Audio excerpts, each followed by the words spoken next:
Hey everyone, thanks for joining. Today I'm speaking with Jason. You can find Jason on on YouTube and at Twitter at Native Liberty. He's doing a I guess I don't want to say a series maybe, but a bunch of videos about things like intersectionality and critical race theory and how it kind of pertains to Native Americans, or like what we say up here in Canada, First Nations. Hey Jason, thanks for coming on. Oh, thank you for having me. Uh, Appreciate so, it.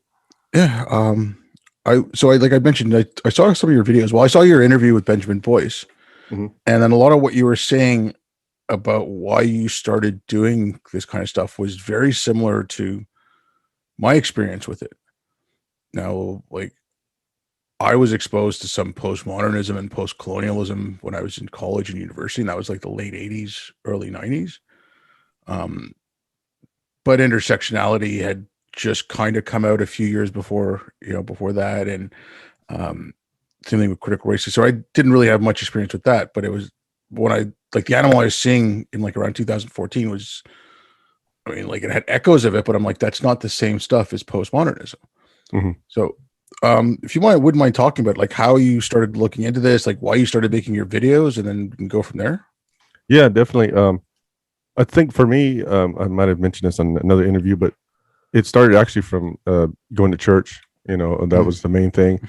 Um, as like an amateur Christian apologist, I guess you could say, I came across this in the church as a way to understand it because it was infiltrating the church at that time. I think first, and so I started reading basically at first like synopsis of what postmodernism is and deconstructionism and literary theory, and then all the major players from going all the way back to Foucault and Derrida and Jameson, Lyotard, all the big postmodern authors, and then from there, um, I've learned it all. Probably I would say like from the years, probably like from 1998 to about 2008. I studied it pretty heavily, and then after that, I just chucked it because I figured it's a done deal. It's not. I never would have predicted how it would have morphed into this movement with intersectionality and standpoint epistemology, lived experiences, and all this. I had critical race theory on top of it. I never saw that coming, and so it's almost like I've had to.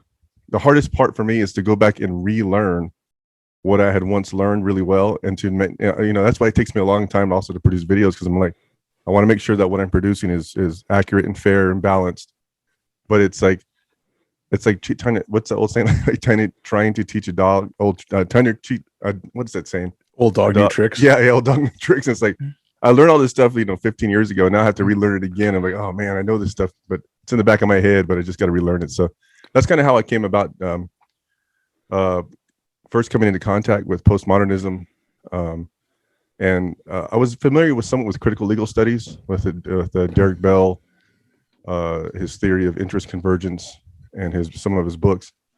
And I really didn't feel like I needed to get involved until, like I think I said before, like last year when he had the riots, and because I really thought this was just an anomaly, that this is like part of the radical left campuses, like at Berkeley, or one off here and there. And I didn't realize how absolutely broad this movement is, and it's in every segment of our society. And I started seeing it show up at work. I've had friends who I've known for a long time now who came up to me, and they've trusted my from my studies, asking me what's going on. I've got kids going off to college, coming back radicalized, and it's almost like they don't recognize them anymore. And you start seeing this, and a lot of Native youth end up buying into this movement without realizing what it is they're buying into. And I'm not, again, I've said this before, I'm not criticizing them or saying that they don't have, that they're unintelligent. It's just simply, I don't think they've seen the future consequences of what this movement entails.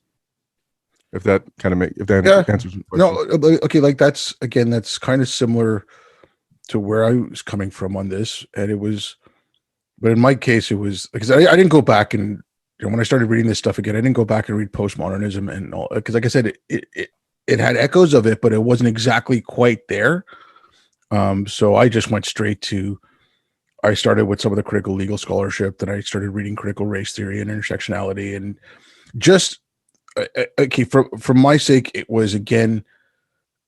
I would, I came back from working in Afghanistan, and you know, I see the conversation on Islam had just gone so off the rails, and I was like, okay, what's going on here? And then, if I criticize it, I like, if we're criticizing the hijab or saying that ISIS has something to do with Islam, like I got called a white supremacist. I'm like, Wow, where? really? Yeah, I'm like, Where where's does that come from? exactly? Like that was my question. I'm like, huh? Like, it's just a little too brown for that. But and then so I just started looking, and I mean, whatever. Like that was in 2014, and then life happens. You're doing stuff. I ended up moving up to an Inuit community at the end of 2014, so that made stuff a little bit harder because our internet sucked. But yeah, sounds about right. Yeah. Oh no, look, I was the one who managed the internet up there too, and it was just like it was awful. It was just because so many problems. But yeah, so like, and then again after 2019, after last summer when George Floyd was killed, friends my age, so I'm 51, would start saying stuff like, talking about white privilege and talking about white fragility, and I'm just like, I know they didn't study it in school. Like, these are some people I worked with overseas, like on military bases and stuff. I'm like, you guys, you're an engineer. Like, you didn't study, Yeah, like exactly. intersectionality. Like, you didn't study this stuff. And so I just started speaking to them about it, and it would just be like for some of them, I would just say, "Here, read this section." I would just get this section in white fragility about white women's tears. I'm just read it. Like, this is where this stuff is coming from, and that's what you're parroting right now. And they got horrified and they stopped. So that's kind of like I came at it from the same thing because I was seeing. I also got involved a bit in like I said, speaking out against Islam. So there was like ex-Muslims, and I would see it with the young ex-Muslims, and it was, okay, the Abrahamic faiths. We take them to the extreme that they're misogynistic, they're homophobic, there's all kinds of bigotry and everything in them. Like, and so when you left that and you started going to college and you start hearing about the stuff that's the antithesis of it, right? So anti-racist, fighting misogyny, fighting transphobia, it's appealing. And so I was going at it from that end. But yeah, like I could see, when you were saying like your friends, there's kids come home and they're spouting this stuff. It's like, okay, yeah, like what I just spent, I mean, modest college, I guess maybe $10,000 a year to turn my kids against me. Like, yeah. Well, and it's like you said, it's almost this movement. It preys upon. I think almost every revolutionary movement preys upon the children of kids and the youth who don't have enough experience, enough, background information to be able to refute an authority figure like a teacher or professor. And you're talking about a hot button issue like race or something like that, and they're going to sit back and just not say anything. But I think this movement, it taps into that. I guess I don't want to say. I guess get a grudge that a lot of Native have towards the federal government, towards the dominant society, the non-Native society, about all the broken treaties and the third world poverty that exists on reservations. So I understand its appeal, and I'm seeing it now actually more and more, where you see more Native youth, especially, buy into this movement. And that's why I started, okay, I need to get involved. I need to actually get this stuff out there and criticize and show where this movement leads to, because it's not this panacea that's promising. And that, again, one of the things that I've studied throughout, my little bit of study of history is that every time there's some sort of revolution, it's always failed. I would say the only revolution that succeeded was the American Revolution. And there's actually a debate on whether people call that a revolution or rebellion. But, there's throughout history, going from the French Revolution up to the revolutions in 1848 up to Bolshevik Revolution. It's always the poor, the minorities that actually end up suffering in the long run. And it's never changed. I don't see anywhere in history that's actually been the opposite case. And I was like, everybody take a deep breath and pause for a second and let's think this through. Let's just buy onto something because of emotion. And that's where I feel like this movement has really focused itself upon, like you said, it's filtered throughout our society almost by osmosis, and where I have people that I work with a broad range of people, a really diverse environment, and you can see some of the people, like you said, who I've known for a while, and you can hear them using the language, the nomenclature of critical race theory without realizing they're using it. And it's like, oh, that's because of complicity in the system, or that's systemic. And I'm like, where are you saying the word systemic? Where'd you learn that from? You know, a soundbite on CNN or something? Oh, yeah. Okay, that's one thing. Like, I've loved to read since I was a kid, you know, and I'm thankful that I can also speak French because I grew up in Montreal. So, you know, and I wish I could learn more languages just because I'd like to be able to read things in the original language. Yeah. But this stuff's starting to make me hate the language. Like, it actually is making, you know, like when I hear the word narrative now, like narrative was a perfectly decent, useful word, you know, but now I cringe and it's like, Jesus Christ, like these people make me hate the language. I think that's one of the things I despise the most about it. Okay, I wanted to ask you this something because, like I said, I worked in an Inuit community and I was up there for a little over 4 years. Now, this was in 2014, so I just got back and I still wasn't, you know, I didn't really know what this stuff was. I just knew that, you know, I didn't like it. I didn't like, you know, quote unquote secular blasphemy laws. I didn't like things like this, like what was going on. Now, I can list off the problems that were up there. You know, obviously, like outsider looking in, but still, there's a huge array of problems. But everyone who's going up there, either at the start of your career or the end of your career, there's not a lot of people who go up mid-career to stay there for a while. That's a good point. Actually, it's a really good point. Yeah. Okay, look, I was living in a community of 2,500 people. The only way to get there was by plane. There are no roads. You know, not a lot of people want to go up there. My condo in Montreal had, when I first got there, my condo in Montreal had half the bandwidth of the entire village.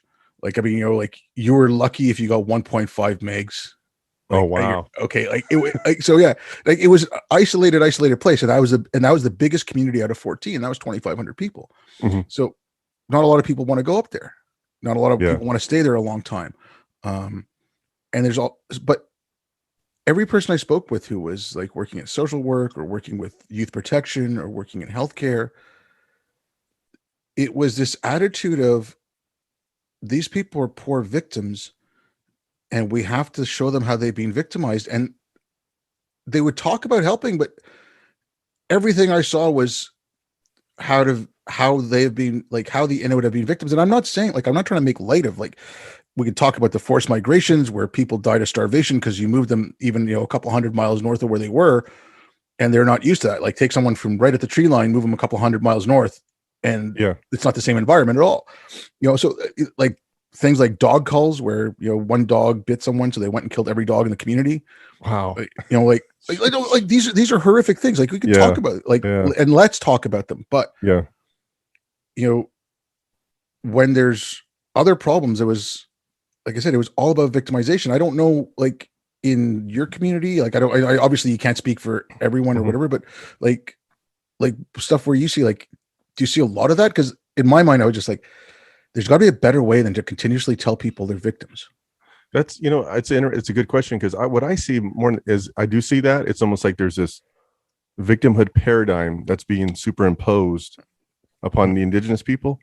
But this is where I see this. I don't know if this adds to it or maybe makes it more confusing, but it's really is the youth that are the ones buying into this. The older natives that I know, I said this in another recent interview, but most of the guys my age, I'm 47, most of the people my age and around my age, we all love the Washington Redskins. That was our team, you know, the NFL football team.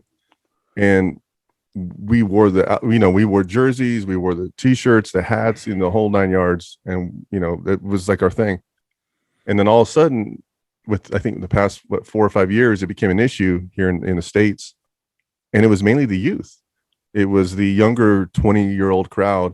And now we don't have it anymore. It's gone. It's just Washington football team. And so that seems to be like that's just a small microcosm example, but it seems to be like the older natives that I know, and I can only speak for myself here on this, but they really take pride in not being a victim. Yeah, they've been through some horrible stuff. They've experienced horrible tragedy. There's issues with everything across the board, from healthcare to obesity to lack of medicine to lack of private property. There's all these dysfunctions, right? But they're resilient and they persevere. And I've even known some Native guys that would, you know, if you said that they're a victim, they'd be willing to fight you, throw down with you. But the younger generation seems not to it's almost, I don't know if and I put the blame on my generation, but it's almost like we failed to replicate ourselves or our virtues within the younger generation. And again, I'm just speaking for my small circle of people that I know, but I do see that. And also tying into your point earlier about the reservation system, or we have here, I live in Phoenix, and we have here what's called the Indian Hospital. And it's the same thing through IHS, Indian Health Services. Most of the people that go there, that are the doctors and nurses, well, mainly the doctors, they're there at the beginning of their career or at the end of the career. They're there, if they're at the beginning, they're punching their ticket, working for the government to get that experience. And as soon as they get that, they meet their hours, then they're gone to some, high profile career, which I'm not knocking that. I get that, but we don't get usually the best care, and because they're not looking at it as, I'm not trying to besmirch every single person that works there, but there's been some horrible stories, and my own family, we've experienced stuff, the same thing, same kind of thing. But again, like back to your point, I see it mainly within the youth. There is of course radical elements within Native culture. There was the whole AIM movement, the American Indian movement, which I'm not really too big on the militant side of it. I get it and I understand it. I know the birth of it, the genesis of it. I understand what they're trying to do and the whole occupying of Alcatraz. And I actually appreciate it, but I don't. That's not my position. But this is something completely different than the AIM movement, the radical AIM movement, the militant movement. This is, to me, this is not just trying to ask for rights for natives. This is actually trying to tear the entire system to the ground, and it's capitalizing or it's exploiting that feeling of envy and resentment against the system. And I see that as just it's not good for society. It's not good for civilization. This is what I really look at. I was talking to Benjamin Boyce, and I said, I really feel like we are at a precipice here, and if we don't turn back from it, it's getting bad. So, like some of this stuff, like I look at it because I've also, I have family in India. I go back there and I hear some of the things there. And then I saw an interview with this woman from India talking about like transgenderism and how that's affecting women's rights and stuff. And then even up north now. Okay, so in Canada, there's the Inuit don't live on reservations. Mm-hmm. So there's a distinction between First Nations, Inuit, and the Métis, which are like French Indian.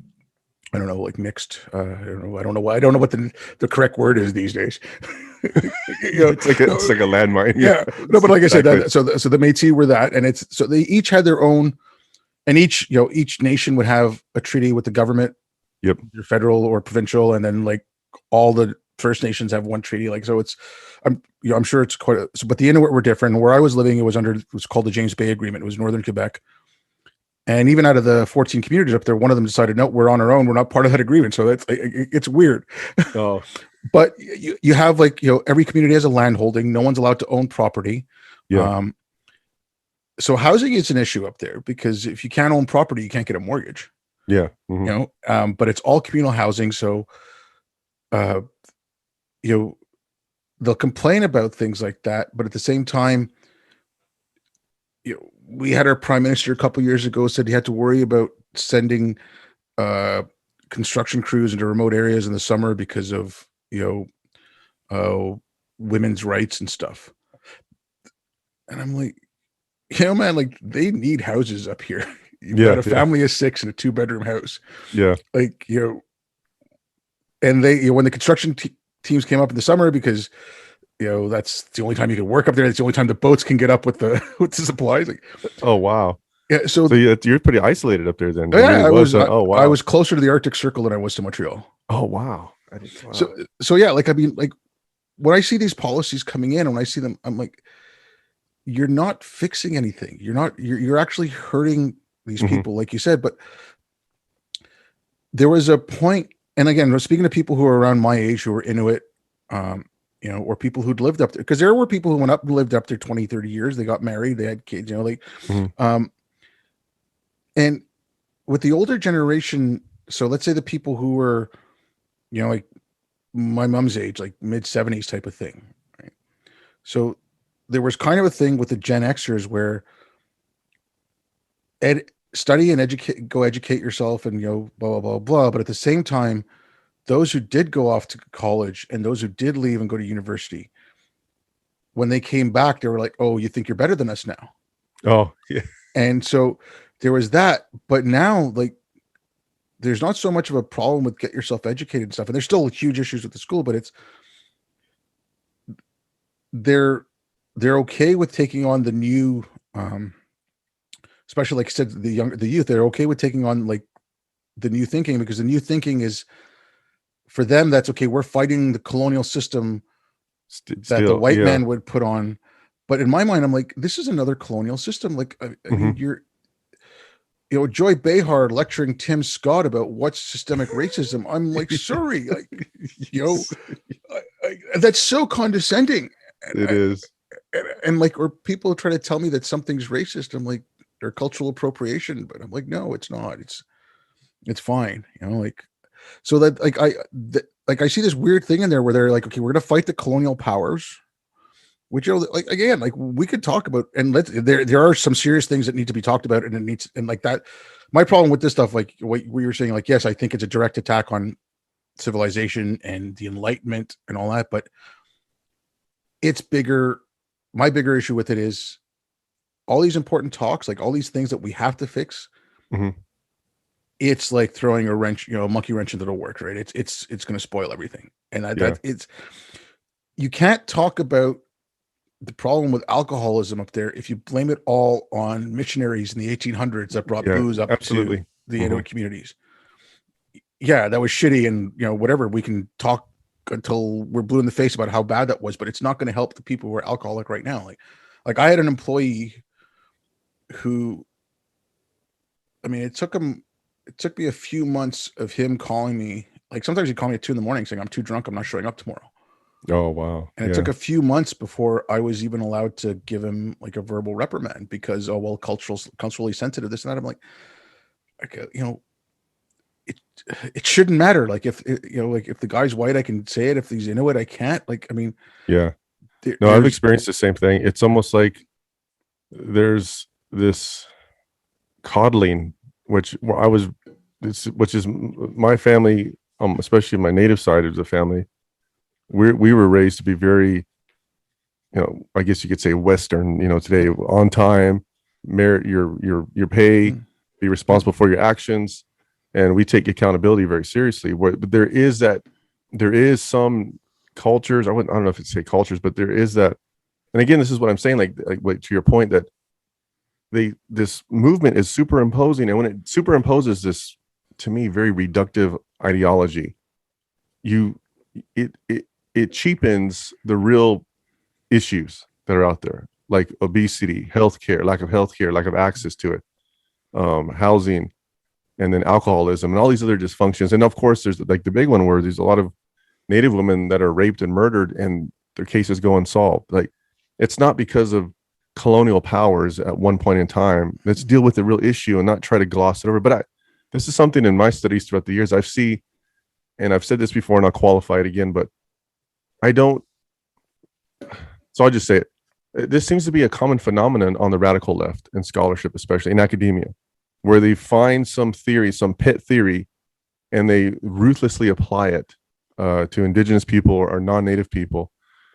I'm sorry, to native people, minorities in general, and instead of allowing the actual people, the minorities, the indigenous people, to speak for themselves, they speak for them. Like, you see this in, I think, 1928, Coming of Age in Samoa, with Margaret Mead's famous book, and where she argues that the Samoan culture doesn't have the hangups of the West, and they don't care about virginity, and there's no such rules about adultery. And it wasn't until 1983, 60-something years later, that a book was published by Derek Freeman, and he refuted everything, and he actually interviewed the young teenagers that she interviewed, and they basically said, no, she came out here looking for this panacea of non-Western, and if anything, Samoan culture is it's actually more stricter than Western culture. There are rules of virginity, there are rules on monogamy, And so but then you see this again in 1992 with Rigoberta Menchú, another famous example. And then it's just always this, and there's that whole linguistic relativity that John McWhorter was talking about years ago. And you see this constantly. And to me, this is just another example of the radical left. I don't even know if that's a good term. Maybe it's social justice scholarship, but it's just another example of this, again, super picking out something, or people, and applying this hegemonic concept to them. And again, you're not allowing them to speak. And there's a great diversity of opinion. Like me and you, there's diversity of opinion right here. And yet you don't get that if you listen to what these professors are saying.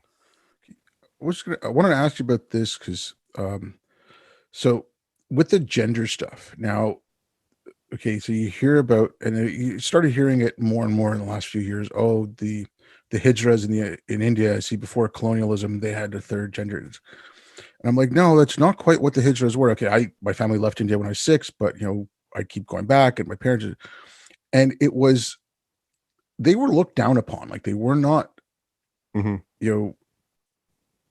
glorified celebrated, or anything like that. Yeah, but they would have friends who worked in the hospitals, and whenever someone was born, they would tip them off. So they'd go to that person's house and start playing music, and really loud, awful music, and until you gave them a little bit of money, and they went away. Oh. Now there was also worse parts of this stuff too. Like when families had too many kids, especially too many sons, you could castrate, or basically, I mean, you could completely like take everything off, like the balls and the dick, and then leave them at a temple. Yeah. Wow. And then that's an offering. And then they some of it was like sexual favors. Like I don't know all of it enough about it, but so that's where these hijras came from.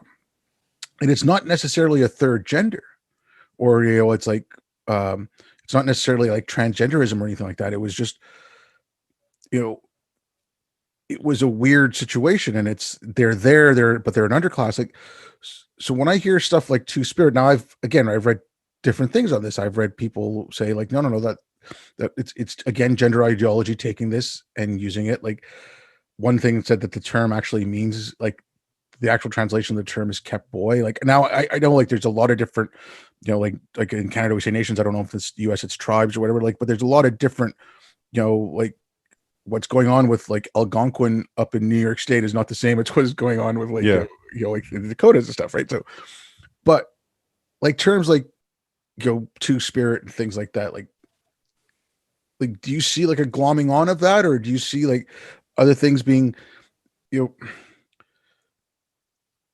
mean, I'll give you another stupid example. Like, okay, don't do yoga because it's cultural appropriation. And then the other day it was like, oh, no white yoga person is complaining about what's going on in India with COVID. It's like, come on, like, okay, like that's, but like, do you see weird stuff like that? Like, I mean, like, I don't know if you could speak about the Two-Spirit thing. But no, I'm familiar with it. And it's a concept that I don't know. I can't say I haven't studied this, so I don't know if this is something that my tribe has ever endorsed. I know the concept's out there, and I heard it probably 20-something years ago is when I first heard the term Two Spirits. I mean, it's always been around, but it wasn't as centralized and focused of an issue as it is today, of course. But it's always been around, and I've, known tons of different native guys and ladies from different, reservations and tribes. And so it's always been something that's out there, but I really am not sure if I can speak to it because I don't know the history of it as far as my tribe's stance on it. But it definitely is out there. And, of course, I've known people, they call Two Spirits, but it seems to be like, again, and like we were saying earlier, and like you said, Gen Xer, I don't know if it was just my generation, but it was accepted. It may have been somewhat looked down upon, marginalized, I guess you could say, but they were still part of society. It wasn't like they were non-native or ostracized or anything extreme like that. But today it's the opposite, where it almost seems to be the focus of everything. And that's something that's completely new within Native culture. And when I watch, I'll just go on YouTube and watch videos of young Native people who are like probably anywhere from like 17 up to 25. And they're very adamant, very dogmatic about their position. and that is new to me. And I think again, that's more from not so much their own free thinking through it. I think again, that's them being regurgitating as a parrot what their professors have told them, and that's now in. And there's something there's a unique phenomenon. Maybe you can speak to this also, but there's an author named Vine Deloria, and he's a Native American scholar. And years ago, he wrote a book called Custer Died for Your Sins, and he's got a chapter in there, chapter 4. It's called Anthropos and the Indian. I think that's the title. And he's arguing that, and it's a good point, because anthropologists just were everywhere on reservations, in the 1950s, 60s, 70s. And what you end up getting was the anthropological Indian, or the workshop Indian, because these ideas about what counts as being an authentic Indian was that every tribe was a warrior tribe. Every tribe lives in teepees. Every tribe had buckskin. And if there was alcoholism or if there was a dysfunction, it was because you needed to figure out some way to be a farmer, figure out some way to resurrect the warrior spirit or the culture. It was just, what I'm saying is, it ended up that these ideas from the anthropological studies ended up infiltrating, and it actually ended up defining Native Americans and spreading them amongst Native culture of this is what a real Indian is. You see what I mean? It's a say, okay, like now when I was up north, okay, I was there, like I said, 4.5 years or so. Like, so, I mean, I don't want to say like, and I was there to work. So I was not like I did to study or anything, but, just even speaking to people, I mean, speaking to people, around my age who were, and they would just see that they'd be like, they're trying to force us to be something that we're not. Like, I'd see it with Muslims, or someone, if you have it on the news, you have the guy with the long beard or the woman with the hijab talking about Islam, and you very rarely got a reform Muslim or a moderate Muslim or like an ex-Muslim or something like that on. You would get Ayaan Hirsi Ali on Fox now and then. Bill Maher had a few people on, but I mean, like in mainstream news, I think CNN might have had Ayaan Hirsi Ali on a couple of times, but you would never get any kind of other view. It was, this is what a Muslim is. It was very essentializing. I mean, Jesus Christ, like look at our prime minister when he did a trip to India. I mean, the clothes he was wearing, like, I mean, he went to a business meeting. Okay, business meetings in India, people wear suits. Now, some people might wear what's called what the hell is it called? I can't even remember what it's called, but it's just like a long. If you look back at like the 1800s, like the Brits, they would wear those long cloaks, like they were like 3/4 length. Okay, so it was that kind of thing. It was Sherwani, that's what it's called. Okay, but but now you have those for business, but you also, those are now mainly just for weddings. And this guy was going to business meetings wearing what you would wear to a wedding, and it's like, you don't go to a business meeting in a wedding suit. Yeah. It's like, unless you just happen to be leaving a wedding or something, right? Like, so it was that kind of essentializing. This is what it is to, be a Muslim. Like that Olympic fencer, I think she won silver in fencing, or she won bronze. I can't remember, but there were other Muslim athletes at those Olympics who did better in their sports than she did in hers. Mm-hmm. But she was the one that the fuss was made about because she had a hijab. She's what's truly Muslim. Oh yeah. And I see that on both sides. I like, the focus too for a while was on the extreme of like Wahhabism and the Muslim Brotherhood. It's like, well, there's this whole thing called Sufism, and there's this whole other branch within Islam. It's like, why are we focusing? It's always like I was telling Benjamin Boyce, like we always seem to go from one extreme to the other. Okay, but like, okay, I mean, I'll give Islam. We can get into that, but the extreme to the extreme. That's. I mean, I've said the same thing. I said, the pendulum's just going from one overcorrection to another, and it needs to slow down in the middle for a little bit longer so we can just avoid the crazy for a little bit. Yeah. But like with the Islam thing, I think there's first of all, you got to look at it in like, don't bring up Sufism. It's Sufism right now. It's like the Kabbalah in Judaism. It's a little mystic. It's mysticism and stuff. Yeah. It's not got a lot of hold, and not a lot of people give it. Even moderate Muslims don't really give it a lot of credence. Okay. Yeah.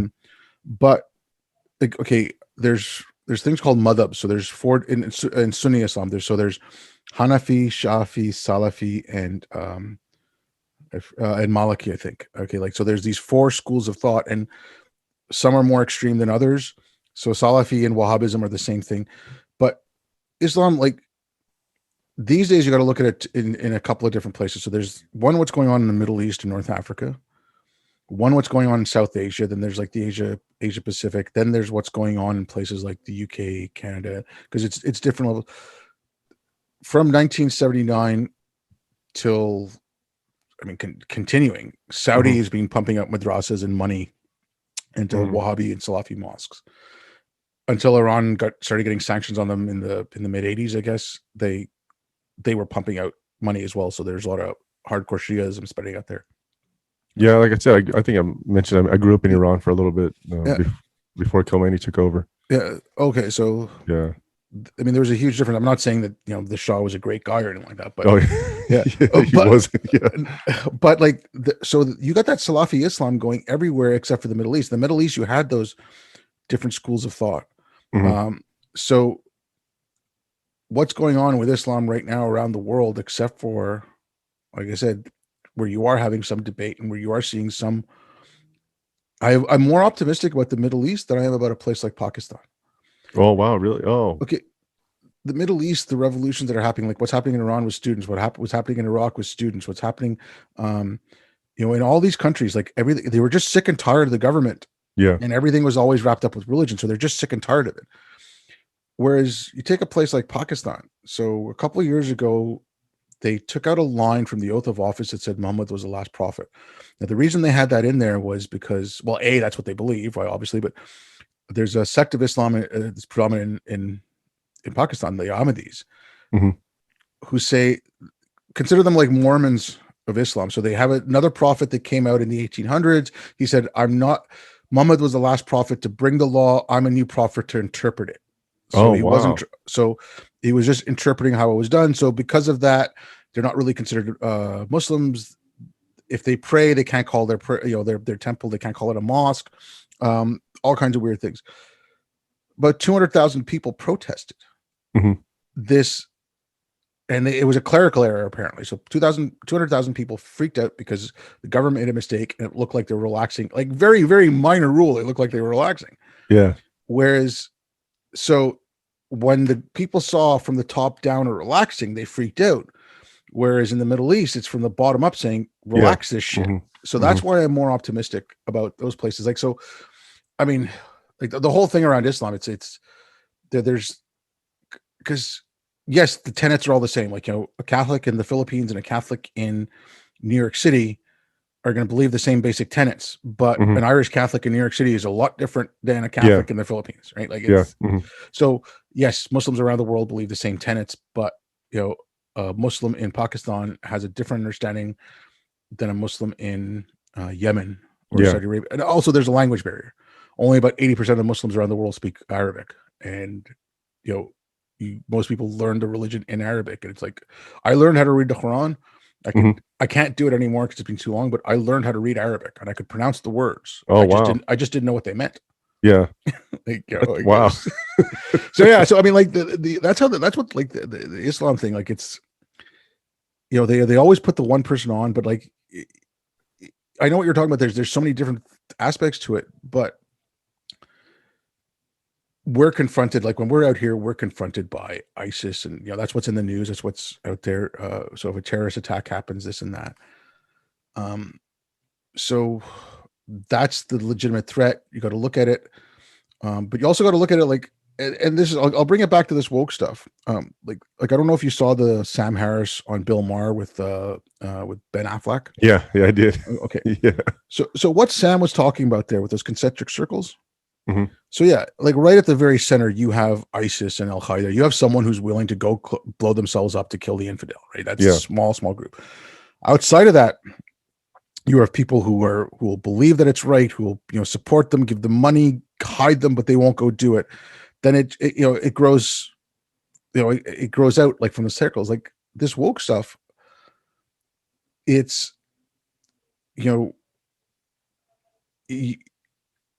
I say they're turning the schools into woke madrasas, so you have these kids starting it from kindergarten now, Yeah, it's and insane.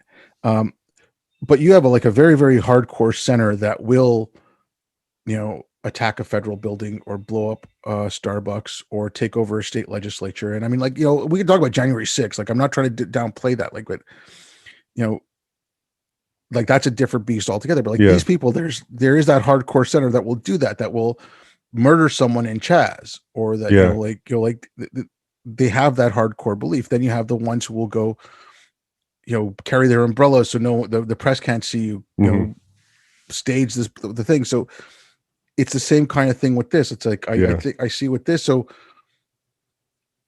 sorry, I ramble a lot. So cut No, me it's off good. whenever. No, it's like you said, like they have their almost their own shock troops. Oh no, so they have their own shock troops, and they have. I mean, it's not as if it's a coordinated effort, but academia is like it. Really, it's funny, but we use the people they use the term hegemonic power as being part of the system of of white supremacy, and it's like no, the university is taken over a long time ago by it's if anything, it's monolithically to the left, and pretty much woke has been it's taken over, and it's like so that to me is like that's where all these ideas are getting from influence from, and then it's in the culture now. And there's always I studied a book years ago, I forget the name of it, it's on my bookshelf somewhere, but that there's about a 10 to 15 year, maybe a generational gap between what is taught in academia before it hits society. It usually hits academia first, Mhm. and maybe it comes over from Britain to England, hits academia, and then it hits the arts. Usually the first place is the arts. They soak it up, the humanities, literary studies, and then it gets infiltrated through the cultures, through Hollywood, the movies, books, and then it's just everywhere, and then people pick up on it. But usually there's like a delay, and that's what you're seeing now. To me, is like, and I was really of the belief that I didn't take it seriously because I really thought this is like separate cases here and there, and I didn't realize how much of a paradigm shift we've have in our culture. See, I don't like I said, I don't know if I keep saying this. I mean, I was just the frog thrown in the boiling water Yeah, because, like, okay, exactly. no, Yeah, I mean, I left in 2002. I came back in February, the end of February of 2014. uh, So social media wasn't really a thing, and like in the middle of a war zone, you're not really allowed on Facebook. mhm. I mean, you have it in your quarters, but like you're very limited, and bandwidth sucked. I mean, so I didn't know what was going on. And so when I came back, like, and then again, I moved up north when it's minus 50 outside, and it's freezing cold. There's not a lot to do, so you sit in your apartment, and like I read and I watched stuff, and I'm like, you know, just little things. Like I look back and I'm just like, okay, there's a study by this guy Zach Goldberg. I don't know if you read it. It's part of his PhD dissertation, and he looked at media starting in about 2000, I think, or maybe in the 90s, Mhm. and the use of the terms race, racism, white supremacy, that kind of stuff. I think I've seen that chart. Yeah. Yeah. And then you just start seeing it in Obama's first term. It starts going Mhm. up and up and up and up and up. And by 2016, it's gone like crazy. Um, so it's like you can see when this stuff came in. Yeah. You can see like the slow spread. So it took like my again, this was my tinfoil hat theory, but I've heard John McWhorter say something similar, so I feel a little bit vindicated on this. But I said, like if you look at intersectionality and all that stuff, the first people getting the PhDs with that intersectional framework were probably coming out in the mid to late 90s. Mhm. And that's when those people went in. And I mean, you want to, you're in the Bush government, you've launched, Desert Storm. You want to make it look like you're doing something against racism. You go out hire a PhD in sociology, who focused on African American studies, Yeah. basically critical race theory, right? Yeah. And Yeah. that guy formed your racism policy, or so you could see how this stuff build up. And then in 2014, it was breaking out everywhere. You had the one like this sticks out in my head, like because people are still like, oh my God, the media's gone so bad. I'm like, no, the media's been bad for a while. Like you had that journalism professor at University of Missouri calling for muscle on a journalism student covering Oh, a wow. protest at the school. Okay, she got fired, which good, fine, because I mean, but the university at that point should have said, what the hell's going on in our Exactly. journalism department? Yeah. Mhm. Like, because if you got that, like, she was teaching journalism and she's calling for muscle on a reporter. Like, okay, something's not right here. Yeah. Well, I think that's the biggest disconnect is I think for most like normal people, this stuff is so like it's like from another planet. Like if the fact that it's even allowed to be an issue, and then these deans of these schools are just tolerating. It's like, do you guys not have any backbone? Do you not have any Yeah. principles? Do you not stand up on ethics? What is? Are you so beholden to the money that you're making from your job, or the prestige that you get from it, or your friends, your circle of friends that you hang with? It's like, to me, having a sense of honor and believing in right and wrong and holding to the truth and speaking out against it is far more important as a human being than it is any kind of expedient. I don't get it, and I think that's where my generation, the older natives that I know, and they're really, they look upon this with bewilderment. They're like dumbfounded. They don't, so that's kind of why I started this channel. Was, like I had mentioned before, was really, my channel was started just for my friends, the people that I know, that my small circle of friends, and in my family, extended family. But it was to give them like a mental peg for them to hang their hat on, so they can then go out and research on their own. But at least it could give them something to help bring order to the chaos. And I could say, okay, this is this influence of Gramsci here. This is the influence of Foucault, and this is the influence of Derek Bell and Patricia Hill Collins. This is intersectionality from Crenshaw. And once I was able to do that, and again, that was me having to go back through it and read it all again. And of course, James Lindsay's that Cynical Theories is phenomenal. That was a huge help. But and I was going to say this earlier, but it's almost like when I see all this stuff in the culture, I was under the belief that it was going to go away, that it would just wash itself out eventually. And I was really, still am of the belief that saying, go woke, go broke. But I didn't realize that they're trying to change. They're actually in society, they're in society now. And instead of going broke, they've infiltrated corporate America, and through the HR departments, and they're actually trying to change it. It's like, oh wow, I didn't see that coming. Again, it's like another blind spot on my analytical thinking. Okay, I want to ask you about, because I touched on this a couple of times, but okay, everything, like when I was up north, and again, like stupid little examples. So I worked, I was working for the government up there. So there was one government that looked after the 14 communities, and it was kind of like a municipal government, but we also had some federal and provincial jurisdictions. So one of the things that was there was we ran an internet service provider. So when we were switching everything over, like it wasn't fiber coming up from the south going up there, it was just fiber within the community. But when we were switching over to that, the modems were a lot more expensive. Like the old modems we had, they were like $50. So if someone ruined it, whatever, you're going to lose your $50 deposit. Mm-hmm. It's not the end of the world. These things were like $600. Now, I was being forced to put them in a mechanical room where the person has no access to it. So like if you needed to restart your modem, you couldn't, because it was locked, because it was all social housing, right? Yeah. So it was kind of like fourplexes, and you had one mechanical room. So there was like, so you'd have like four houses, and in the center there was like a mechanical room that with fed all those four houses, right? Data board, and everything. Yeah. And it would like four hot water tanks, four water, like it was, everything was in there. And it was, so because it was all social housing, so when the government maintenance crews came by, they only had to go to one place, right? Instead of going to each house. So but they got us to put the modems and all that in there, and I'm like, this is going to be more expensive. So because there's 14 communities, so if something goes wrong in one community, I have to fly a technician up there because the person, just to go restart a modem. I'm like, but their answer was, well, we can't expect people to take care of their equipment. I'm like, okay. I looked at my boss. I'm like, that's infantilizing. Like, I mean, and another thing that was like, these are on a small scale. There's much larger, like you can scale this up to larger problems. Another thing was when people went and took their prescriptions. Now, like if I go get my prescriptions, I get a bottle. It's like take 2 pills, 3 times a day, whatever. And I'm not saying this is all Inuit that had this, but a large chunk of the Inuit community would get like a sheet. So it had 7 days on it. And then the day was broken up. So if you had to take a pill twice a day or 3 times a day, each day was broken up into like, sections. Yeah. And they would put out each serving of all their medications in this sheet and seal it up and give it to them and say, okay, so in the morning you take this, in the afternoon you take this one.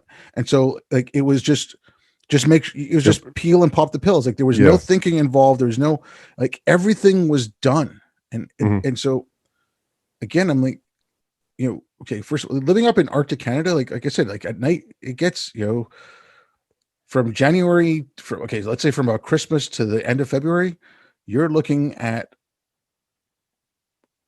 average of about between minus 25 and minus 30 Celsius every day. Oh, wow. Yeah. And okay, obviously but then there are days when it go up to minus 50, minus 60, then you add the wind chill. Okay. You can't live up there if you're not resilient, especially I mean, they didn't have houses until the 50s. These are not weak people. So like that kind of stuff, do you like treating people like complete children? I saw some of this in the late 80s with the political correctness, and it was just like, the bigotry, low expectations, whatever. I'm like, I'd rather you call me a packy than treat me like that. Yeah. That's just me, obviously. But like, what, like, do you see that kind of stuff? Like, oh, definitely. Okay, I'm going to take off a little bit of what you're saying before. Can you take, when you speak to like people your generation and, maybe like some of the elders or whatever, can you go to like the Department of Native Affairs or things like that and say, you know what? We as a community don't want these kind of policies, or are you stuck with what the government gives you? You're kind of stuck with it. And that's this. I was actually talking about a good friend the other day, actually a couple of friends of mine, that I'm not trying to tie into my channel, but I've written something a while ago. It's based upon a libertarian author named Hearns Hamanhapa, and it's about the role of the natural elite, and that natives have lost that role of the natural. We live in such a egalitarian society that anytime you mention that there's a hierarchy of elitism, people recoil in horror. Like, what? You mean there's innate differences between people? Yeah, there's some people that have, they're maybe have a better mental fortitude, maybe they have more empathy, they display wisdom, or they exhibit certain traits within the tribe which make them the natural chosen leaders, and they became chiefs, right? And this is just a spontaneous, natural, organic development within tribes throughout most of Native America. But with the birth of democracy, and I shouldn't say that, with the enforcement of democracy in the 1930s, 40s, and 50s, the BIA, the Bureau of Indian Affairs in America, forced most Native tribes to adopt this top-down vertical model of governance, whereas most Native cultures had a very horizontal based. They shared power amongst families, or they picked someone to be the natural leader or the judge because they exhibited wisdom and fairness, right? And so I see what's happening now is that you have this system in place which is foreign to the traditional way of governing people. And so what you get now is you have elections on tribal councils throughout tribal America, Indian country, where it's a popularity contest. It's like no different than high school. It's just how many people can this guy's family come out that for that one day and vote for him. So you have elections where out of a tribe of 10,000 people, 400 people vote, and 200 vote for this guy, and 50 people vote for this guy, and 50. So the guy with 200 votes wins, or the woman. And so you end up getting stuck with not the best candidate because they exhibit these virtues. You get the best candidate who can promise you all these handouts. And that seems to be again, I can't speak for all the tribes, but from what I've read and studied, and my thing was to be an economist, but from what I've read and studied, it seems to afflict most Native communities, is that once you get that kind of mindset in play, it just builds itself on more and more handouts, wanting more government grants, more money, and you get this. Like I really believe there's a direct relationship between the more handouts you get, the more you're robbed of your independence. And anytime you get money from the federal government, it comes with all these strings attached. There's all these tentacles that come with it, and you lose some of your sense of self-autonomy and sovereignty. And I see that more and more now within Native culture, where there is the benefit, of course, of reliving what's called the self-determination era since the 70s. However, that comes still with this, and some of it, and this is like, again, this is whole maze work, tangle work of federal and state regulations and laws and legislation that just it's just in like a schizophrenic system. So I see at the same time there's a lot of effort to be independent as a community, but also there's also this effort to get as much as you can from the federal government. And I like to this is what I do also. I take these long roundabout ways of answering a question, but back to your point, I do see a lot more of that, but I almost see that as, especially in the States, I see that through FDR's Second Bill of Rights speech, and then really picked up steam under Lyndon B. Johnson, the Great Society Experiment, where you had this entire government apparatus dedicated to helping people. And I really believe they believe this. It was a noble effort on their part, but I think they it's like the best laid plans of mice and men, or it's, the road to hell is paved with good intentions. And this Great Society Experiment actually created intergenerational dependency upon the federal government, and where it made, especially the black family, the black father, made him obsolete. And this is the birth of the whole welfare state. And now what I see today before us is basically you have the crony capitalism or corporate welfare, the same thing. So again, I'm going off on a tangent here, but yeah, I do see it. Yeah. We were going towards a way where we could find a good balance of trying to figure this out. And I think, like, again, around the late 90s, it shifted. It went from the idea of Martin Luther King to the content of the character. Then it went to identity politics. But when I see it, like you'd mentioned, Native women being raped. Now there was because I see it in things like that. Now there's a problem, there's a huge problem in Canada as well. Mm-hmm. But when the study came out a couple of years ago, at first they were playing it down because it was, I'm going to get the numbers wrong, but it was over 90%, like maybe 95%. And this doesn't excuse anything, right? But that was committed by First Nations men.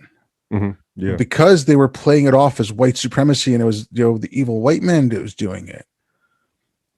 They kind of had to play it down, and it's like, well, okay, there again is your problem. Trudeau called it a genocide, and I don't want to downplay it, but it was. Get the numbers wrong again. It was like I have the number like around in the 1,000 or in the 3,000s over 30 years. No, I agree. Like everything you say, I agree with totally. That's part of the problem. Is I think Quillette published an article recently on that. I think it was Quillette, and the same thing happened. I think it was the Maori over in New Zealand. I believe it was Maori. I might be wrong here, but the same thing, where the corporate liberal blue anon press don't want to report on that. It's like me being indigenous or half indigenous, I want the truth. I don't want it to be. And that's where my whole point of some of my videos is, like, when you have theory and it dominates your ideology or your point of view to the point where you're selectively picking evidence that supports your theory, you're not a scholar, you're not an academic, you're a politician, or you're coming with a political axe to grind. So yeah, no, but there's the last, I think when you spoke with Benjamin Boyce, you called them boarding schools, but basically up here we had residential schools, and I think the last one closed in the mid 90s. Now I don't know what, in Quebec, it was mainly the Catholic Church, and they were, religious schools as well as residential schools. And, same thing, like the Inuit had gotten a written language it was a phonetically derived language, I think in the late 1800s. And it started only becoming more used in the 50s. And then you had the residential schools where they were banned from speaking their own language. So it's like, but you can't talk about that now. And you can't say, okay, we don't want the residential schools. We want the kids to, yes, you need to have that history. Yes, you need to have a connection to your past. But there has to be a happy medium between having a connection to your past and pulling your kid out of school for a week because the caribou are coming in.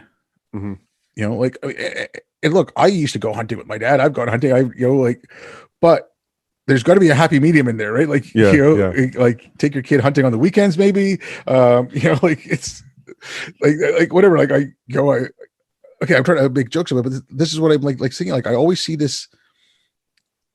They're pushing this thing where. Sorry, I just completely they don't want to acknowledge that. Like they don't want to deal with the fact of how this actually hurt, where it's like, okay, this was bad, this is wrong, so we can't do anything ever like it again. And so whenever there's something where it says, you know what, okay, like in my work, they used to have an internship program before I started where they took, and it was open to uh, like local youth who had either finished high school or they'd gone and done a little bit of college and they came back, or they took, went to trade school or something. And it was to give them an internship in IT, get them used to, because we did like, like internet service providing. So it's satellite communication, microwave, all that kind of stuff. So we were starting to expand a little bit. I said, why don't we bring this back? And so we did. And so there's got to be a way to do things like that where you do help your community, but at the same time, like you can't, again, I'm all for keeping your traditions and all for that, but like I said, you can't pull your kid out of school for a week because the caribou are in town. Like there's got to be a happy medium there. Like do you see, like, I don't know, a long way. Like, do you see some kind of conflict in that? Like with like keeping up traditional stuff and trying to advance as well? Like, Yeah, definitely. That's part of there's definitely a dynamic involved between the interplay of tradition and change, as any culture goes through that. But I that's why I think I'm tying into maybe something you said a second ago. But I really do believe that coming out of the Enlightenment, that the classical liberal order is the best way for all of us, for true diversity to flourish. Holding to principles like the rule of law, and that, but this, and how am I trying to say this? I think that when that's the foundation of society, that you've got the ability then to pursue objective truth, you've got the ability to be open to evidence, to counter evidence, to revise your belief system, and that's where cultures mingle with each other, and there's this truly natural, spontaneous order developed where I said in one interview that's like, not only am I talking about like anthropologically wise, but just like common like food, changing exchanging recipes, things like that. And I think that's natural. But when it comes to like with native stuff, especially, there's definitely this almost like, I don't want to say knee-jerk reaction, but there's definitely a and I don't know if it's I guess I can try to say it's like confusing of the messenger with the message. So a lot of natives see the greater society, if you will, with suspicion, and so there is this kind of conflict already between what they see as like, I guess, the free market as being a solution. They look upon, and this is again why I'm tying back in with earlier when I said about Vine Deloria's chapter, where there's a lot of natives who have, I believe, falsely bought into this notion of the what's called in French the bon sauvage, the noble savage. Yeah, and it's like that's not historically accurate at all, and that's just something that I think most natives that I know that are my age and older, they just want to be represented as authentic people. We're not the peaceful utopian living in complete harmony with nature, nor are we the evil backdrop to Western movies. We're not the horrible savage. But you see that within native culture. There is the effort to try to work through the change as it's happening, but also retain that which is indigenous. And my biggest thing is as I'll give that freedom to each community or tribe of people and let them figure that out for themselves. And as long as that's the modus operandi, as long as that's the classical liberal way of giving that to them and letting them thrive within that, I'm happy with that. And if they use that and they fail with it, then that's on them. And I think that's what's most needed, instead of this iron glove of, or maybe soft glove of paternalism, which is really an iron glove of paternalism coming from Washington, where everything within America natives have to do, they have to get the approval of the federal government. Then they have to work it out with their state government. It's like you have all these layers of dysfunctional institutions that don't match up with the informal institutions in native society. So you get all these just pathologies that haunt native culture to this day. And there's a fine line between recognizing that there is, and I hate to use this word, there is some systemic issues, but there's also, it has to be stressed over and over again. There's also accountability. There's individual responsibility. Individualism is also an important thing that we need to stress as well, not just communalism. Okay, but the systemic thing, like, okay, there are systemic problems, but the words become so diluted, and no one wants to listen to it. But there's an issue. But like something you mentioned there, and it's like, okay, this might be a tinfoil hat theory or whatever, but when you look at like something like colonialism, and I'll use this. Okay, my family, obviously, like, my family was born in India, like, grew up in India, like I was born there. We moved to Canada. Now, when we would go back for a visit, now my dad would remember things like the first time we went back, it'd been 6 years before we went back. So it was from 75, then we went back in 81. So in those 5 or 6 years, India had advanced quite a bit compared to what it was when we left. Like when we left, there was no national TV. So I mean, like, that like, so little things like that. But when my parents went back for my sister's wedding and my brother's wedding in India, like, so we went back there and they got married there, and my parents did, like, they're still huge elaborate weddings, but the way they did the decorations and the celebrations, a lot of people were like, you know what, I haven't seen a wedding like this since like the 60s or the 70s, because that's what they had remembered. And that's what they clung on to, because that was what it meant to be Indian, let's just say, right? Yeah. Whereas in India, those things evolved because all those traditions evolve, right? Exactly. And I'll get to my point in a second. There's two guys, as far as I understand, there's two guys in like the 1800s or something, one from Oxford that came to the US and one from Harvard that went to the UK. And they were studying Irish and Scottish folk songs. And the guy who went to the UK got these Irish and Scottish and English folk ballads. And you could see, okay, the first time this song was sang was 1200. And this is how it changed over the years. Whereas the guy who came to the US, so if, these Irish settlers came over in the 1700s, the folk songs they had stuck in the 1700 period. The people who came over in the 1800s, they stuck in the 1800 period. Yeah. So, like, is there something, again, like, obviously just speak for what you can, like in like Native society, where it's, because I mean the culture was wiped out to a huge large extent. There was, so they're clinging on to what was something that was there a couple hundred years ago that might have naturally evolved. Yeah. But because it didn't evolve, they're trying to hold it to where it was fixed. Or is there a problem with something like that? No, I agree. That's a brilliant analysis, because I think that's what you're seeing more and more. Is that's kind of tying it back to my first point, but that's what Vine Deloria was kind of talking about. These anthropologists on the reservations who would hold these workshops year after year and try to identify what it means to be Native, and that infiltrated Native America and Indian country to the extent that where you had indigenous people saying, well, this is what it means to be Native because these anthropologists are telling us this. And it's like, no, that's, and so you see again that there's this definite within Native culture, there's definitely from what a little bit I can see, that there is this, there's this, because of, and again, if I use these words, there has been oppression, there has been suffering, there has been horrible tragic history within Native America. And my biggest fear for me, and I know my family was always cognizant of it, is not to raise us children or my side of the family, the Native side, to have that define us. Know your history, because if you don't know your history, you don't know who you are. So know your history, but don't let that tragedy define you. Work through it and work past it. Don't let it hold you down and become a victim.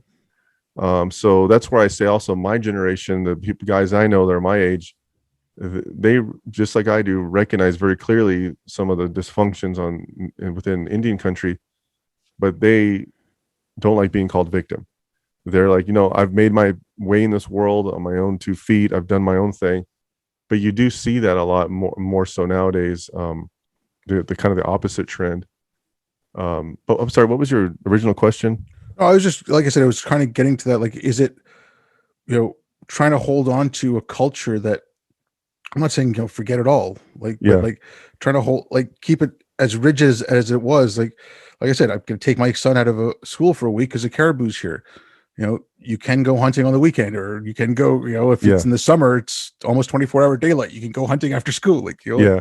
Is it that, is we have to hold on to this because this is what we are, or is it like, Yeah, no, there's definitely some of that, and that's across, I think it's a spectrum that you'll see. Some natives are very militant in that sense, where even I've gotten into, when I was younger, I've gotten into fights in bars and skin bars, Indian bars, where I've been called apple, red on the outside, white in the middle. Where I've experienced all the best and worst, I guess you could say, from both worlds. I've experienced racism from both sides, and I believe there is racism from both sides. There's not just and so I've seen it, and you get this very you don't look like a full-blood, because I'm not full-blooded. My dad was German Scottish, but my mom's full-blooded native. And it's like, well, what are you doing in this bar? Or what are you doing in this powwow? It's like, dude, I have the right to come here, I've seen that as well. But there is definitely that element within native culture where I think there's like a natural process as you go from adolescence into adulthood, where you're trying to figure out what your identity is. A lot of youth especially cling onto this, I would say, like 1880s or 1850s in native look, phenotype, and as well as this militant attitude. And that's just not, as you get older, you tend to mellow out and realize that's more of a cultural thing, and then it is really a native thing. And I think there's also some very great things. Like, I think a lot of native communities have been for years now, trying to learn the language and learn the oral history, the Genesis, the creation myths. And like, for where I work at, they've been, I don't know how long they've been doing it, but they've but they've done it for a while now, where they teach the native women how to make baskets, traditional baskets. So there's all this, again, it's a dynamic interplay where they're trying to retain some of the traditions and not lose them. Because on my tribe, the Hopi, there has been a lot of traditions that are gone. That are just, there's no more Snake Clan. There's certain clans that are just gone. But yeah, I'm sorry. Go ahead. It's something that you'd mentioned on Benjamin Joyce's, and I'm going to kind of try into this, and it's just a little bit of pushback. Like, you were saying, like, I know you didn't say you agreed with Edward Said 100%, but you said there were some parts of it that you thought was okay. And my issue with that post-colonialism stuff, and the reason I bring it up, and I could kind of tie it back to this, is so a lot of the stuff Edward Said got, okay, and the same thing with Frantz Fanon. I just do not like Fanon. Yeah, I know. When I said that, I was thinking, yeah. No. Look, I know you. I know you took out the violence. I'm be baptizing those concepts. Yeah, the reason I don't kind of like them is they're so vitriolic. But also, okay, like if you take a look at Fanon and you take a look at the post-colonialism, what's going on in North Africa right now, so like in parts of the Middle East. So Fanon comes in whatever was it, 64, the Algerian Revolution. So he's writing around that time, right? But before that, in Egypt, you had Hassan al-Banna and then Edward Said, and you have Hassan al-Banna was a little bit of pan-Arabism, but it was also pan-Islam, pan-Islamic. I don't want to say Islamism because that's not what they used at the time. And then with Said, you had Sayyid Qutb, you had Abdel Nasser, who was pan-Arabism, and Sayyid Qutb wanted to do like a pan-Islamic thing, like we wanted an identity based on Islam. Now, when Fanon wrote, and then you had the Orientalism, they worked on colonialism coming from the white person in Northern Africa. So it was only a couple of years ago that places like Morocco and Algeria recognized the Berbers. So there's a whole language and a whole culture that got wiped out by Arabs. Yeah. Oh, definitely. By Muslims. Yeah. But because of the Orientalism, the post-colonialism, that wasn't talked about. Yeah, because the Arabs were colonialized and you're looking at North Africa as Arab countries. I'm like, no, they're Berbers. I mean, Arabs were the colonizer that came in there. So you had like the language that the Berbers spoke up there, the Amazigh. That was up until a couple of years ago. That was not even recognized as a language. You weren't even allowed to speak it. So I mean, it's a lot of the same thing that happened with like the natives and the First Nations. I mean, the women used to have these tattoos going. It was like on their eyelids. It was like a line going down. Then they had a geometric shape right there, and it was like that was wiped out. Like that was being killed, and like they slowly started bringing it back. So when I see some of this stuff out here, like I said, when I saw it with like the Inuit communities, you can't let, I mean, you had people in meetings use the term Wallenuk, and I'm probably pronouncing it, but it was a Inuit word or a Nook word that was like a derogatory, like it's basically like honky. Mhm. Like Yeah. it was like the Inuk version of that. I mean, like, so you couldn't, and you had people in meetings say this stuff. Oh, this is a Hollanduk way of doing something. I'm like, well, like you're bringing stuff up. You are modernizing it up there, which helps. Like Yeah. if you've got a better internet, you've got better access to roads, or you've got better access to transport and travel. You might have people live up there for a while instead of Mhm. there's a lot of things to fix. So like this whole thing of sorry, I'm just getting like I the same as you. I talk too much. I lose my but like I was saying, like the where did we start off with this? Like I just went off the rails here. No, it's like you're talking about post-colonial. No, I agree with you. Like, like within Native culture, yeah, you've got this this notion that this Dances with Wolves, Pocahontas mythological concept of the harmonious Indian. There is, of course, some of that, but that's it. Like the Plains Indians, the Pawnee and the Sioux, the Iroquois and Mohawk, they were natural enemies of each other. I mean, not natural, but they can't stand each other. And so this notion that it was ever peaceful coexistence, that's not true. That's just simply historically inaccurate. But you see that. So when I was saying that I agree with some of the post-colonialists, it's the ideas. It's almost like I have to pluck them up, extrapolate them, wash them off, and rebaptize them. Like, well, there's some things within critical legal studies and critical theory that I actually agree with, but I don't apply that to a race of people. Yeah. I apply that to the federal government. If anything, this institution of power that can do a lot of damage, which has done a lot of damage. But okay, same here. I mean, there are some. Okay, I read a lot of like the Derek Bell stuff. I read a lot of the critical legal scholarship stuff. Okay, and there's some good points in there. Mm-hmm. And, but it's the application of it just goes off the rails. It's like you start off with this, foundation, or you start off with like 4 cornerstones that you could make a decent foundation from, but then you pour like lousy cement and you built like a ramshackle hut on top of it. And it's like, it goes crazy. Look, so that's the hard. That was the hardest. That was the hardest part. Is that as I, read this stuff a long time ago, I'm rereading it again. Luckily, I have my notes in some of my books that I'm like, what was I thinking here when I wrote this? When I read this part, it's almost like to me, when you're reading stuff, whether it's Derek Bell or Foucault, that really is where you have to be a critical thinker, a critical reader. You can't just absorb, which is what I see today in academia is the exact opposite. With the young people who are going to college, and they're not, I don't know if they're being taught or they're unequipped when they show up, but I've never just absorbed something somebody says just because they're saying it. I've always held it tentatively at bay, and then I work through it. But what I see today is most kids are just like dumping their old OS for a new OS software, and they're just regurgitating. It's like, wait, because I even had this issue within my own family, and I had to talk with my daughter about it one time, and I was like, because she kind of said some things. I was like, wait, those are certain where are you getting this from? There's key words you've said. And she said it was through TikTok. And then I have another native friend, and she said the same thing, that her daughters get this through TikTok. And I'm like, wow, I didn't realize the extent of the influence of, like, I guess they're watching videos of non-natives saying that they have privilege. And if you're 15 years old and you don't know anything of the world yet or experience, you're going to absorb that and think, okay, there really is this thing called white privilege and white supremacy and white complicity and all the whole. And then so you've got to, and that's where as a parent, I take it upon myself to kind of, I know, plus my kids know me. They're like, let's take it to dad and he can figure it out. So yeah, I can tell you exactly where that comes from. But most parents can't. And so that's why, man, I'm rambling here, but that's kind of awesome. So.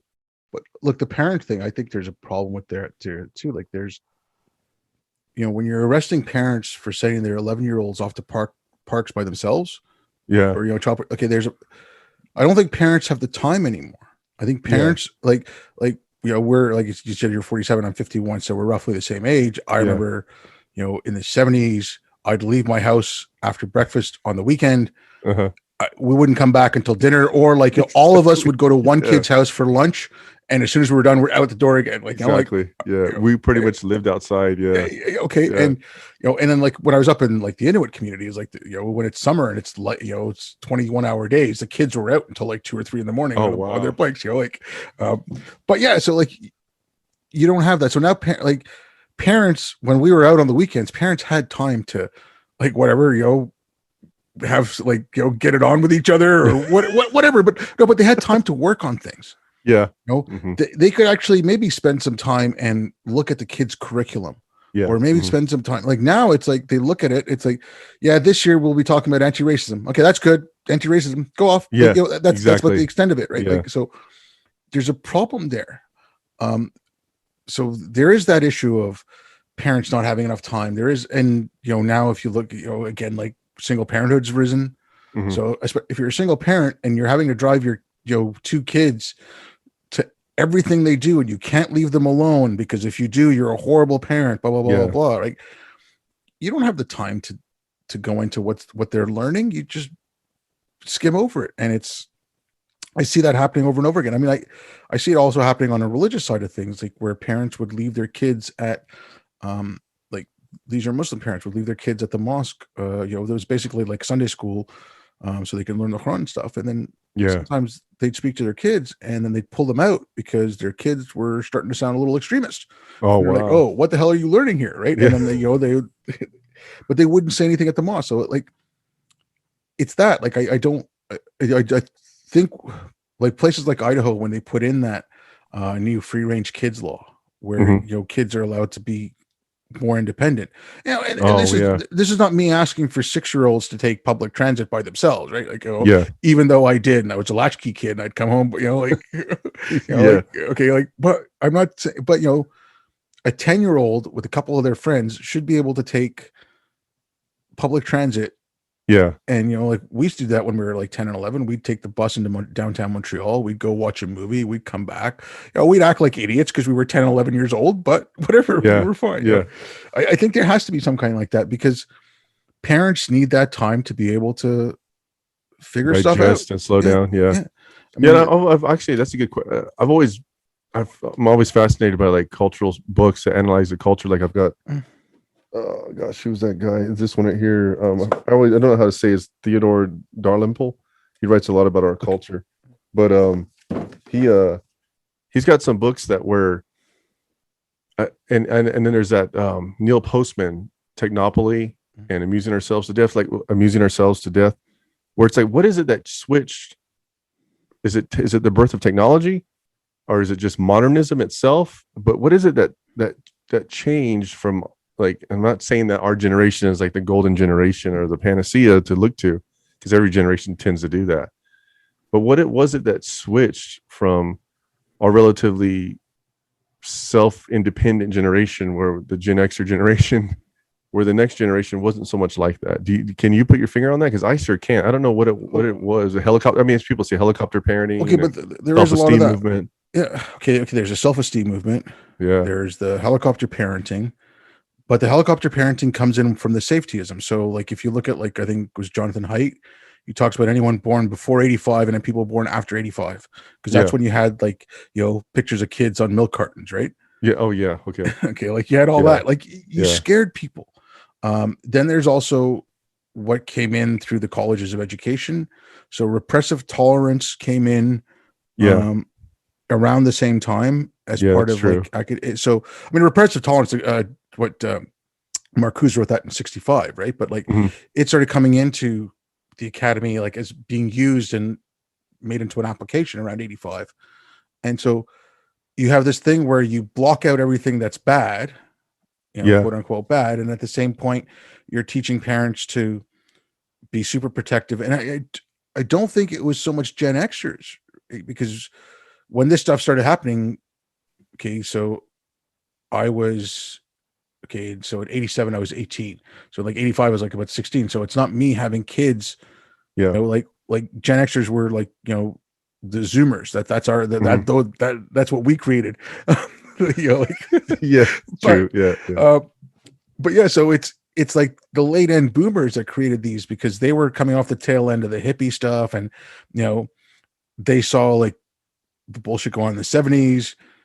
And then I think when you had all the safetyism, it's like, again, you had a generation of people like reading Dr. Spock books to raise their kids. Like my parents, it was listen to their grandmother. Like you have like, again, it was more communal living. So, multi-generational house. So we lived with my grandfather in India until the last year. Then my dad and him got into a fight, but it was, my parents, my brother and sister, two uncles, and my grandparents all in one house. So you lived in those kind of things. So you had multiple people looking after the kids. You had multiple, like, whereas after the 60s or so, it was one family, the nuclear family type of thing. I'm not saying I'm not this is not like get rid of the family or whatever, but people become busy. Like, there's a parenting model change. I know, like, I've read this somewhere. I don't remember where, but like my parents definitely practiced the authority model, where the mother and father were the authorities, the elders are the authorities. You don't disrespect them, man. You get a butt whipping if you did. And then that changed to where became the parents became the best friends of the kids, and like part of that whole helicopter. And then I think, like, you're tying in what you said about Jonathan Haidt. Or said that Coddling of the American. Is that the one you're talking, that book, or the other one? I mean, he talks about it in the Coddling. They talk about it there, but I've heard him The Righteous Mind. The Righteous Mind was more about type of thinking, like there's a happiness hypothesis. But like Coddling's where he talked about it most. But this, I was just mainly from listening to him talk a few places. Yeah. Like But there's definitely it's fascinating to me because I always like wondered what is it that is so attractive. And I think again a big part of it, you may disagree with me, but is I think a loss of people don't realize, but if you don't have the necessary support system, whatever that could be, I don't know if secularism is enough for some people if you lose the religious aspect dimension within society, and so they cling on to this woke movement as a religious replacement. I don't. Okay, the way I look at it this way is, and I mean, I talked about this once, and as I said, so if you look at the Abrahamic faiths, right, it wasn't science that God said don't study, right? God, quote unquote science, God said, I did all this. All of this comes from me. Worship me because I made everything. I'm responsible for everything. There was your science. The knowledge that was denied them was the knowledge of good and evil. It wasn't all knowledge.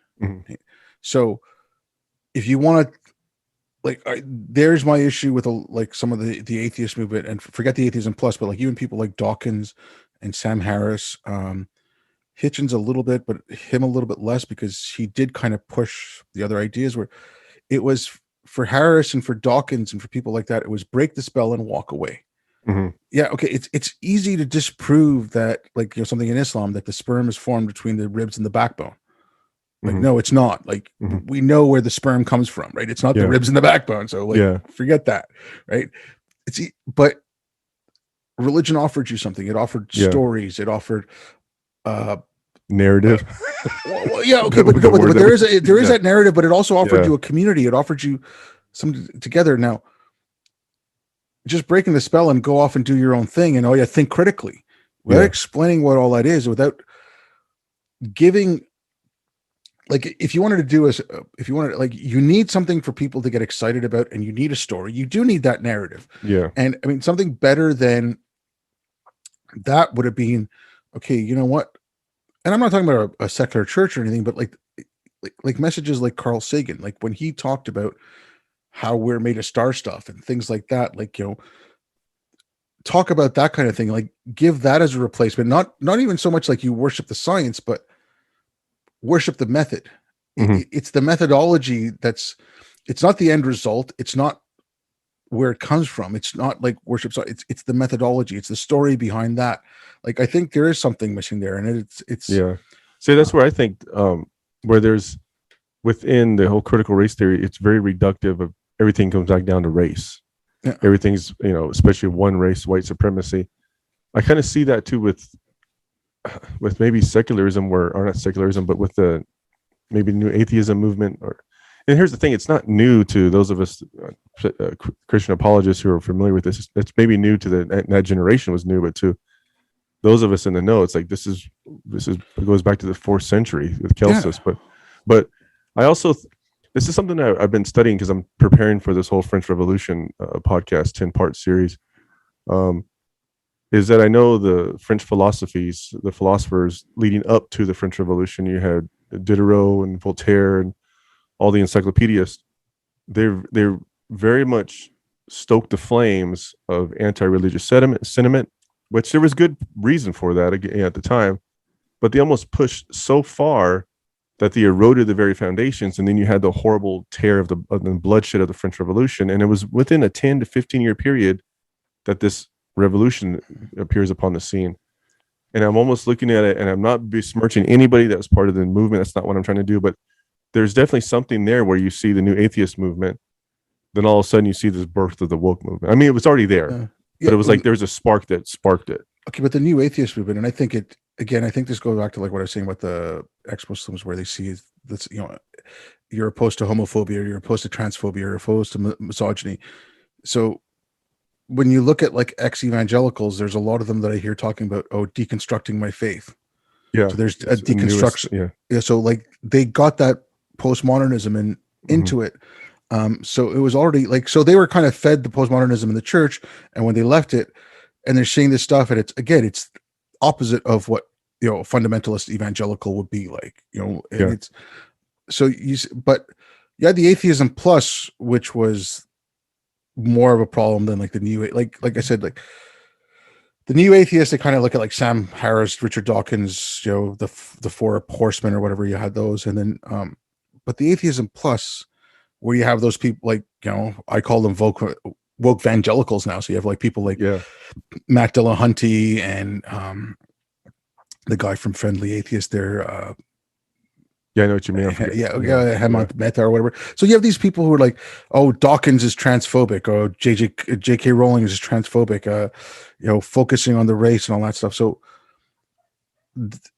again, I can see how this stuff is attractive because it's the complete opposite of what you're doing. And especially like some of these people who grew up in evangelical homes, who didn't go to school and didn't go to college and didn't go, but then you get into college, and college is a life-changing thing. Like, that's around the time where you're becoming an adult, you're becoming the person you're going to be. And then you start taking all these things, and if you've already had doubts or something, that confirms them. And then you have this what looks like a complete opposite thing, but it's just another faith. Yeah. That's an issue. Look, I'm just going to ramble for a couple of minutes, and I'll let you go. I'll let you respond to it, then we can kind of start wrapping up. But this goes back to something I was talking about, like when I said, like when they come into college, and when I talked about Dawkins and Harris and stuff. And I mean, I've said it, and I think we both might have said it at this point, like, talking about like a foundation of what we're built on. I think that's where we go wrong. We look at our first principles like a foundation. And I think that is the wrong way to look at our first principles. You need those first principles. Are you going to base it on free speech? Are you going to base it on blasphemy? Like, what are you going to have? But I think we need to look at our first principles like the earth of a garden. Okay. If you have a foundation, you build on top of that foundation, and you build your house, you build whatever. Once it's built, you think of your subfloor. You don't think of your foundation, right? You think of the First Amendment as the end all and be all, but no, the rights and the principles of free speech are so much greater than the First Amendment. So, and then if you need to change something, you have to add on to that existing structure, like, and you forget about your foundation until it cracks. If you actually and this is just more of a mental exercise, so like how people can think of where they're coming from. But if you think of like your first principles as a garden of as the earth in your garden, when you want to come up with a weird law, and like I'm going to take something completely insane here, like where once a month you kill off 1 out of 3 people, right? Like whatever, like like you plant that in your garden, it's like, no, that's a weed. That's going to do damage. You pull it out.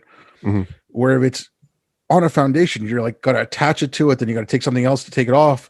So, when you put in one law and that law is no good, then you got to put 2 other laws to fix it. And it branches off again and again and again. Yeah. So that's why, like, I think we need to change the way we think about our first principles. So I think that's where like the idea of replacing religion, you need to give that meaning making, you need to give those something for like a story or something to connect you together, a sense of belonging, but get away from that foundation, get away from that dogma where, kill the apostate. If, he that asks you to worship gods other than the gods of your fathers, even if they're your brother, kill them. Like, get away from that crap.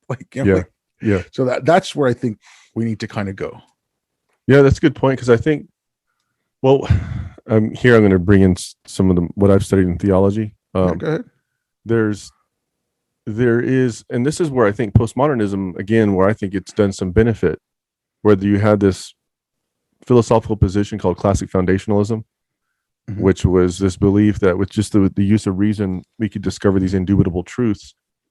And what they neglected was that we bring our own philosophical baggage with us, our own culture, our own, like when I interpret anything, whether it's a Hallmark card, whether it's the news, I interpret it as a 47-year-old breed Native American I bring all this baggage, to the table. And when it comes to like science, especially, I need to be able to, or reading something, I need to be able to read the kernel of it, the objective truth of it, without hopefully not superimposing my own ideological baggage onto it. And so I think many classical foundationalists neglected that. And within science, that was like that was the beginning, that was logical positivism, which was like the error, right? The verification principle. And then you had the philosophers of science like Thomas Kuhn, Michael Polanyi, F.A. Hayek, and others philosophers of science who said, wait a second, you need to account for the inductive element of it. And so then you had the postmodernists who, again, you have to almost like sanitize what they're saying, because they, like Foucault goes too far with biopower and gives off on these crazy tangents where it's like, no, the system's revising itself. The I don't know if you could say it's the first principle, the methodology of the classical liberal foundation, or maybe I shouldn't say the word foundation, but it has something built into it that's constantly revising itself. And so coming from a theological point of view, there's a system, or not a system, it's a methodology when you interpret something, the science of hermeneutics, it's called the hermeneutical spiral, where it's no longer a foundation, but it's a spiral. And as you interpret it, so like when it comes to interpreting a text, I want to exegete from that text what that text actually says. And as I interpret that text also interprets me. I gain more knowledge and understanding. And as I take that knowledge and understanding and it broadens, through reading and experience, then I go back and reinterpret that text. And I constantly, there's this spiral that gets closer and smaller and smaller and closer to an approximation of truth.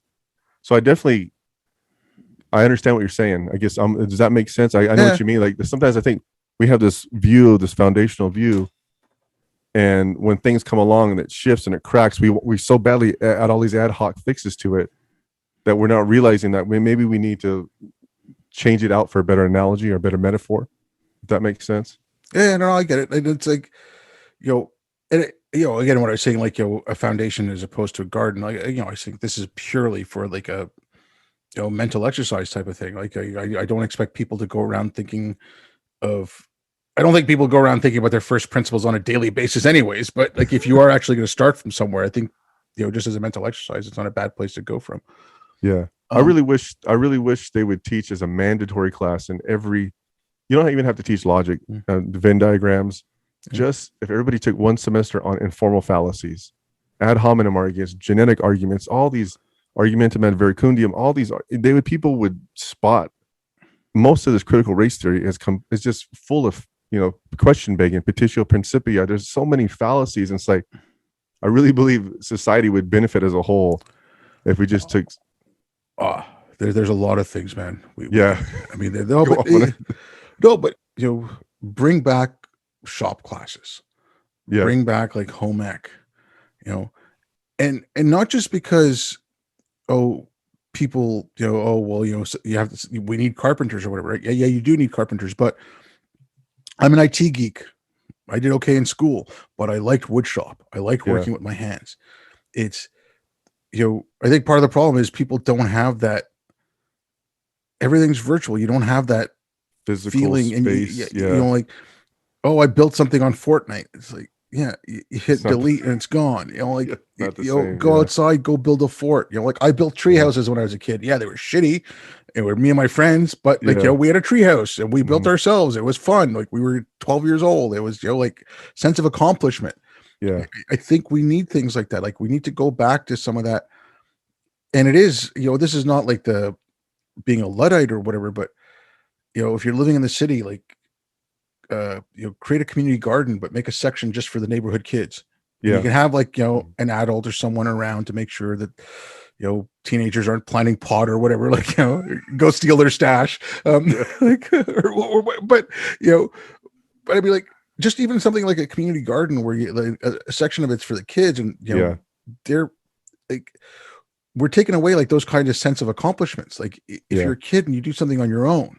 Have you ever read anything from the classical, I guess they call the trivium, the classical method of education, classical education? They, according to the ancient Greeks, they had the quadrivium for adolescence, and part of it was gymnastics. Is where the word comes from Yeah. Greek, because they realized that having something physical, doing something physical with your body in relation, you know, kinesthetics, or adds, it expands and broadens the mind. When, like you said, actually doing something, a project, working on it with your hands, there's something tangible and physical that you just can't get from a virtual video game or Mhm. online.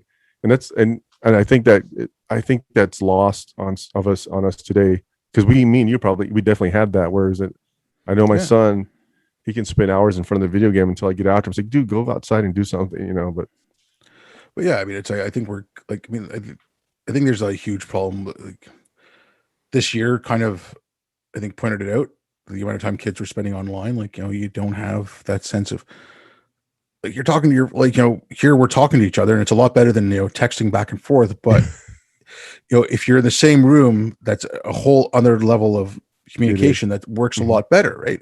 And so kids are losing like that. I mean, uh, you know, oh, I'm going to play with my friends. And then they all, you know, I see my nephew say that I'm going to play with my friends. Like if I go visit my sister, and, you know, he puts on Uh-huh. his headphones and sits in front of a screen. I'm like, no, you're not going to play with your friends. You're just playing with your friends online. You know, like you're not going anywhere.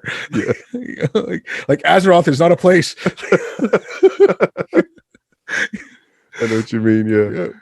Look, man, we be going out for a little bit. I don't want to keep you too long. It'd be Okay. great if you got any like last words. If you want to tell people, you know, your take on why they shouldn't listen to this stuff or whatever, man, Oh, or where people can get a hold of you. Go ahead. yeah. If you guys are interested, just visit my channel, Native Liberty. I've got more stuff coming out soon. I'm doing hopefully if I get done today recording, I should have it edited by tomorrow. Pedagogy of Discomfort. That'll be coming out soon. And then I'm just expanding more and more stuff to my channel. I'm going to be talking about inflation soon, institutions. I'll be eventually probably getting out of the woke movement, not out of it, but you know, if Yeah. I'll get back into it if I need to. If I feel like there's something I need to say, I'll definitely. I'm constantly reading stuff about it, but I would just say, you know, I can't stress enough that your channel, Boyce's channel, new discourses, that you guys do a great. Oh man! Plus your article on Newsweek, that was a great article, man. I Oh, was like, thank you. whoa, this is really good. I liked it. I had all my family read it. That was all the editor. Like, thank you very much, Batya. Like, if it wasn't for her editing it, it would have been a bunch of rambling mess, man. It was good. It was Yeah. good. Well, Yeah, thank you so thanks. much for having me. No, thank you for coming on. It was great, and thanks everyone for listening.